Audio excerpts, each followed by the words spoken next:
Halo teman-teman media, kembali lagi Om Adil hadir untuk menemani kalian semua. Harapan dapat menghibur dan mengisi waktu santai kalian.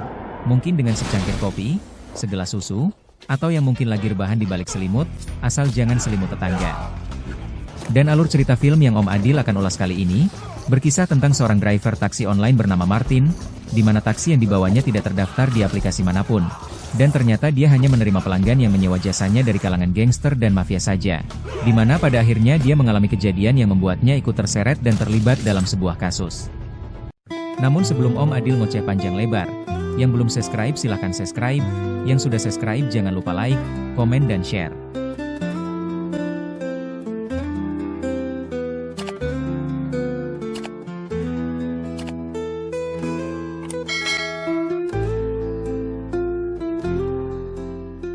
Di awal film kita diperlihatkan seseorang yang bekerja sebagai driver online special mafia yang bernama Martin, di mana Martin sedang menerima notifikasi panggilan dari pelanggan, ia pun segera menuju titik penjemputan. Sesampai di titik penjemputan, sekelompok penjahat yang habis merampok sebuah bank, langsung masuk ke dalam mobil yang berjumlah 4 orang, di mana yang ternyata perampok tersebutlah yang memesan mobilnya. Bos perampok pun meminta si Martin untuk segera menancap gas, dan segera meninggalkan tempat itu, tapi si Martin hanya diam dan berkata, beban muatan melebihi kapasitas, dan ini akan mempengaruhi laju mobil. Tapi bos perampok itu tetap memaksa agar segera meninggalkan tempat itu sambil menodongkan pistol ke arah Martin. Tapi Martin dengan tenangnya dan berkata, hanya saya yang hafal wilayah ini. Memaksakan berjalan membuat kita semua akan tertangkap, salah satu harus keluar agar mobil bisa melaju maksimal. Dalam kepanikan bos perampok itu pun langsung menembak salah satu anggotanya, dan mobil pun melaju. Dan di waktu yang sama mobil polisi pun tiba di TKP, hingga terjadilah kejar-kejaran.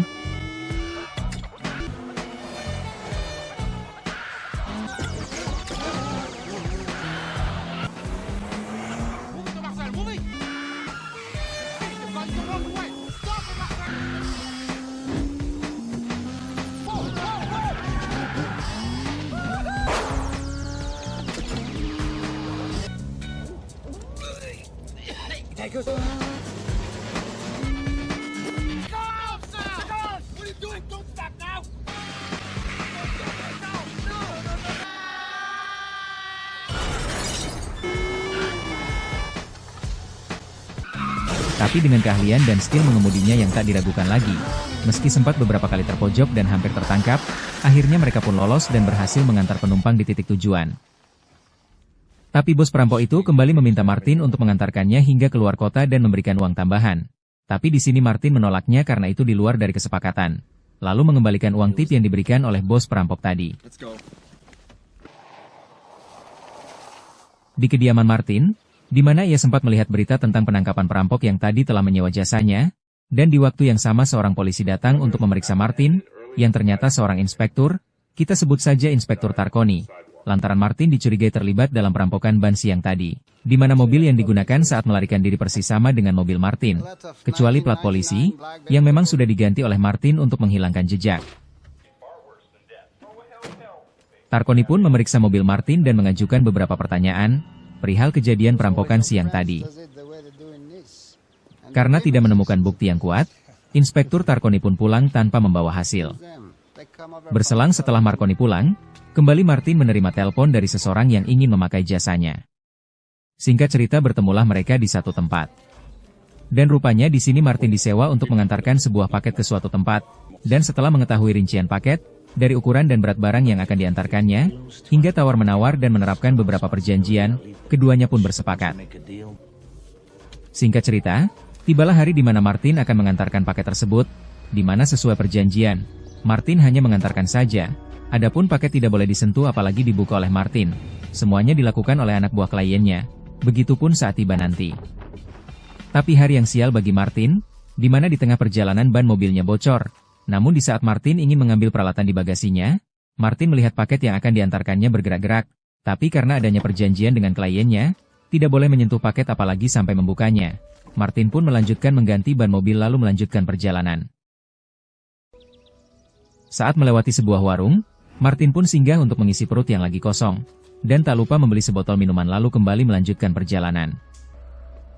Namun saat di perjalanan, di mana Martin yang sebenarnya menyadari kalau isi paket yang ada di bagasi itu adalah seseorang, Akhirnya Martin pun berhenti dan memeriksa untuk memastikan keadaan orang tersebut, walau sebenarnya itu telah melanggar perjanjiannya dengan klien. Dan saat Martin membuka bagasi dan res paketnya, dan benar ternyata di dalamnya adalah seorang wanita cantik yang berparas Asia, kita namai saja Citra. Setelah melihat dan memastikan si Citra baik-baik saja lalu memberinya minum, kembali Martin melanjutkan perjalanan. Namun saat di perjalanan, Martin mendengar suara gaduh yang berisik dari bagasi mobil. Martin pun berhenti dan kembali memeriksa keadaan si Citra. Di sini si Citra berkata kalau dia ingin pipis. Akhirnya si Martin pun mengizinkannya untuk pipis, tapi terlebih dulu harus mengikatnya, untuk mencegah si Citra melarikan diri, dan hanya memberinya waktu tidak lebih dari 20 menit. Namun setelah menunggu beberapa saat si Citra tak kunjung naik juga, rupanya di sini si Citra melepas tali dan berusaha melarikan diri, tapi dengan mudahnya si Martin kembali menangkapnya.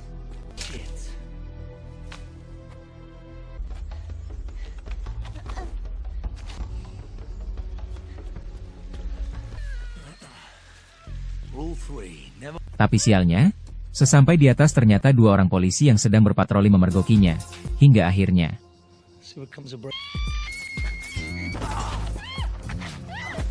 Singkat cerita setelah melumpuhkan kedua polisi dengan mudah, tibalah Martin ke tempat para mafia di mana titik tujuan paket akan diserahkan. Di sini bos gangster yang kita namai saja Ucok memberi bayaran dan meminta jasa Martin untuk kembali mengantarkan sebuah paket berupa koper, yang langsung diterima oleh Martin tanpa banyak bertanya, dan berlalu pergi. You deliver, no questions asked. Saat di perjalanan, Martin yang baru selesai menghabiskan makanannya di sebuah warung. Hendak melanjutkan perjalanan, tak lupa membeli beberapa botol minuman yang akan diberikan kepada kedua polisi yang ternyata disekapnya di dalam bagasi mobil. Namun tiba-tiba,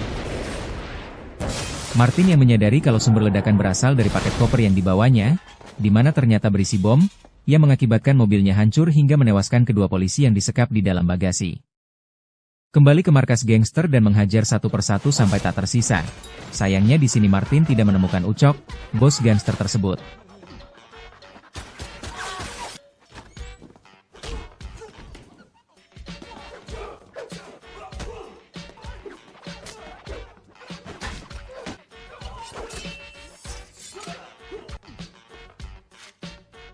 Setelah menghabisi para gangster tersebut, Martin pun pergi dengan membawa salah satu mobil yang ada di markas gangster itu.